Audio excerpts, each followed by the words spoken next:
For years, a citizens group has been caring for Insterburg Castle. The fortress was built by the Teutonic Order in Chernyakhorsk, not far from Kaliningrad.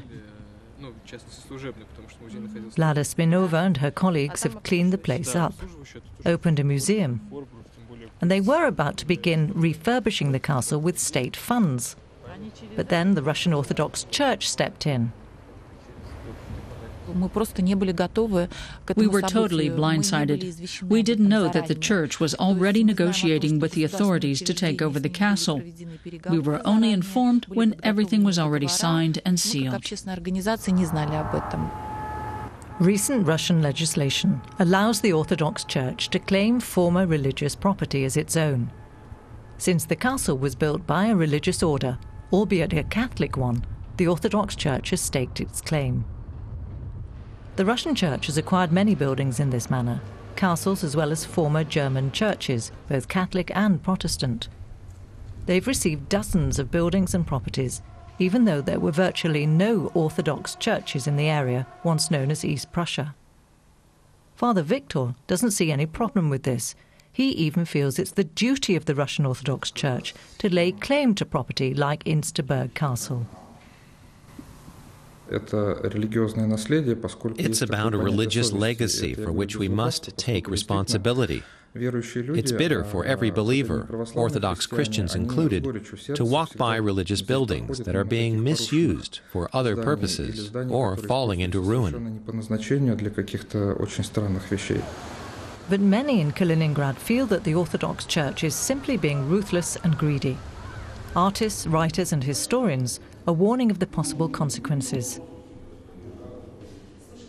Svetlana Sokolova, head of Kaliningrad's local history museum, fears that the Russian Orthodox Church's hunger to acquire property is jeopardizing the region's diverse cultural legacy. I don't know how the Russian Orthodox Church plans to raise enough money to maintain or restore the heritage sites already in its possession. Like the Church of St. Catherine in the village of Arnau, now called Rodniki, it was built with money from Germany. Vladimir Rishkov used to guide German tourists around the church when it was still a museum. But now Father Sergei from the Russian Orthodox Church has the say here. Sparks fly whenever the two men meet. The church, one of the region's most important historical buildings, is famous for its murals, which date back to the 14th century. These were supposed to be restored using German money soon. But when the building was handed over to the Orthodox Church, the Germans cut off funding and the work stopped. They need to get along with the new owners somehow. In principle, we all want the same thing, right? At any rate, the church would like the building to be used both as a place of worship and a museum. Every fluctuation in temperature is dangerous. And when church services are held here, it could affect the paint of the murals and damage them. It's not clear what the Russian Orthodox Church plans to do with the ruins of Insterburg Castle. Vlada Spinova and her foundation are being allowed to use the castle for events like medieval festivals and art exhibitions.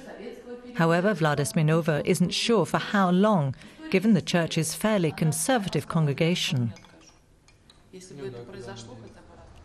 In Kaliningrad, people are joking that the Russian Orthodox Church plans to take over all of the former East Prussia. After all, it was founded by the Teutonic Knights, a religious organization.